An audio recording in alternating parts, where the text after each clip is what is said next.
Here's a sentence that should make you angry.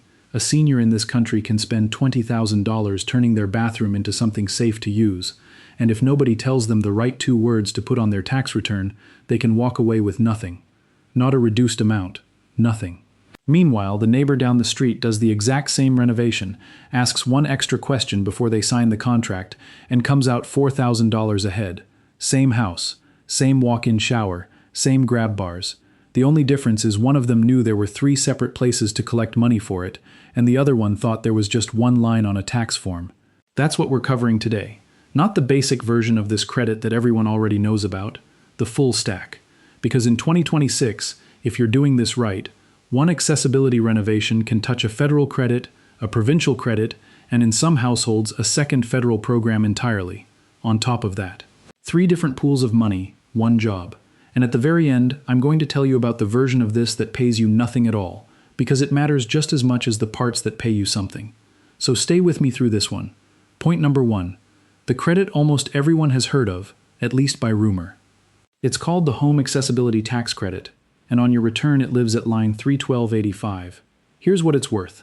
You can claim up to $20,000 in eligible renovation costs in a calendar year, and the credit is 15% of whatever you claim. $20,000 in eligible work gets you $3,000 back. That's the ceiling. Spend less, get less on that same 15%. Who gets in the door? There are 2 ways. Either you're 65 or older by the end of the tax year, full stop, no paperwork about your health required. Or you qualify for the disability tax credit, which means you can be well under 65 and still claim it. And here's the part people miss. This doesn't have to be your own money spent on your own house. If you have a parent living with you and you renovate the home to make it work for them, you can be the one claiming the credit even though you're not the senior. Now, is this actually legal to combine with anything else, or is that too good to be true? Fair question, and I'd ask it too. The answer is that the Canada Revenue Agency built this specific overlap into the system on purpose. It's written into how the credit works. So hang on, because that's exactly where we're going next. Point number 2. What actually counts as eligible work? Because this is where most of the value gets missed. People hear accessibility renovation and picture a wheelchair ramp. That's in there, but the list is much longer than that.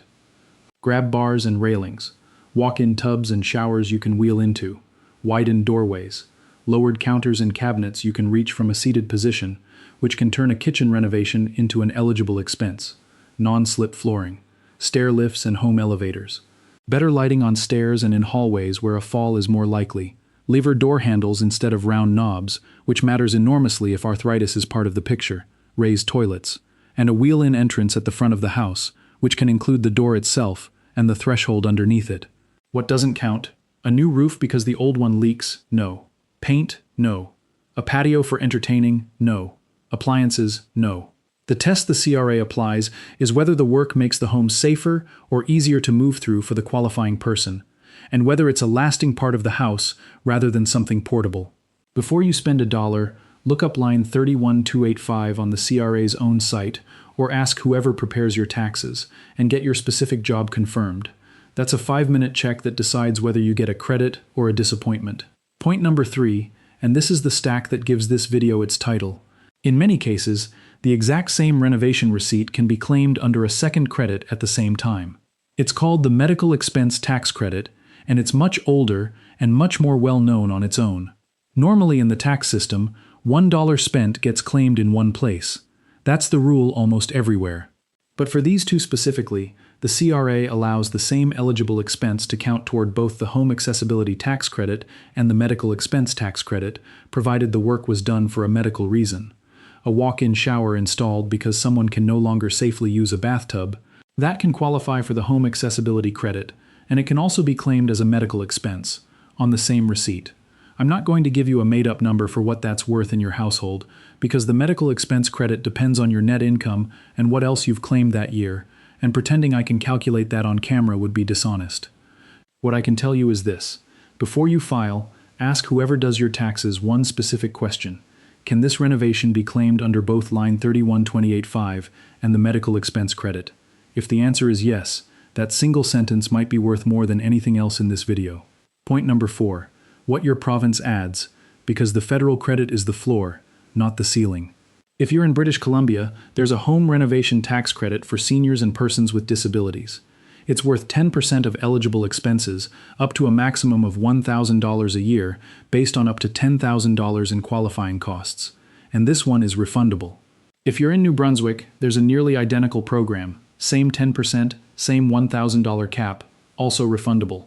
In both provinces, the government has explicitly confirmed that renovation expenses eligible for their program can also be claimed under the medical expense tax credit in the same year. That's the stack working 3 layers deep, not 2. If you're in Ontario, I need to correct something you may have read online. The Ontario Healthy Homes Renovation Tax Credit does not exist anymore. It was eliminated back in 2017. If a website is telling you to claim it in 2026, that website is nearly a decade out of date, and you will be disappointed if you rely on it. What Ontario does have instead are municipal Ontario Renovates programs run through local housing departments rather than through the tax system, offering forgivable loans for accessibility work to lower-income homeowners. That's not a tax credit, it's a grant dressed up as a loan you never have to repay if you stay in the home, and for a lot of Ontario seniors it's worth more than the tax credit would ever be. If you're in another province, search your province's name together with the word Seniors Home Renovation Program on the government site specifically, because this changes by region, and I'd rather send you to the source than hand you a list that's out of date by next spring. Point number 5, and this is the part almost nobody is talking about yet, because it's newer and it doesn't get lumped in with accessibility renovations at all. It's called the Multi-Generational Home Renovation Tax Credit, and it's federal. This one isn't about grab bars in an existing bathroom. It's for building a secondary living unit in your home, a basement suite or an addition, so that a senior or a person eligible for the disability tax credit can live with a qualifying relative. The credit is 15% of eligible costs, up to $50,000 in expenses, for a maximum credit of $7,250. And unlike the main accessibility credit, this one is refundable, which means it pays out even if you owe no tax. So picture the household this actually fits. An adult child converts part of their home into a self-contained suite, so their aging parent can move in instead of going into assisted living. That project can generate this credit on its own, separately from any accessibility work done inside the existing part of the house, which may still qualify for line 31285. 2 different federal credits, 2 different projects, 1 family. If that describes your situation, this is worth a serious conversation with whoever does your taxes, because most people have simply never heard the name. Now, the trap, and this is the part I promised you at the start, because I don't want anyone here building a renovation budget around money that isn't actually coming. The Federal Home Accessibility Tax Credit at line 31285 is non-refundable. That word matters more than almost anything else in this video. Non-refundable means the credit can only reduce tax you already owe. It cannot create a payment, and any amount left over after your tax bill hits 0 simply disappears. It isn't carried forward, and it isn't sent to you as a refund. Think about who that actually affects. A senior living mainly on old age security and the guaranteed income supplement very often owes little or no federal income tax to begin with, which means the person with the least income in the house, the one most likely to genuinely need a walk-in shower and a grab bar, is often the person this $3,000 credit does the least for.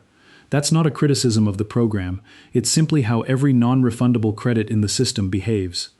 So if that's your situation, here's the order to work in. First, find out whether you actually owe federal tax before you spend anything, by checking your most recent notice of assessment.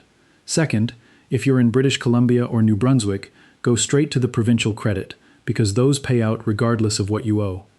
Third, look for grant and forgivable loan programs through your municipality rather than tax credits, because those are means tested in your favor, and they hand you money instead of reducing a bill you were never going to pay in the first place.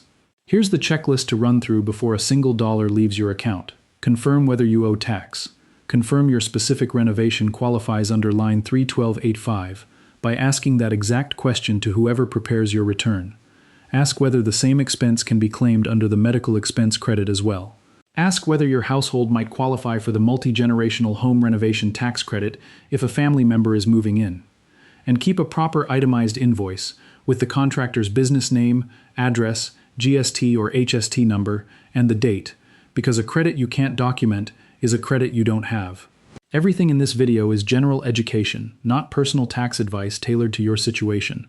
Rules and dollar amounts can be adjusted in future budgets, and provincial programs especially can change with little notice, the way Ontario's did. Confirm your own numbers with the Canada Revenue Agency, your province, or a qualified tax professional before you commit to any renovation.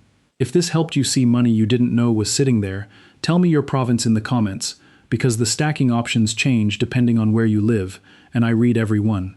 And if you know someone over 65 who's been putting off a renovation because of what it costs, send them this video, because for a lot of them, the cost was never the whole story. They just never heard the right combination of words to ask about.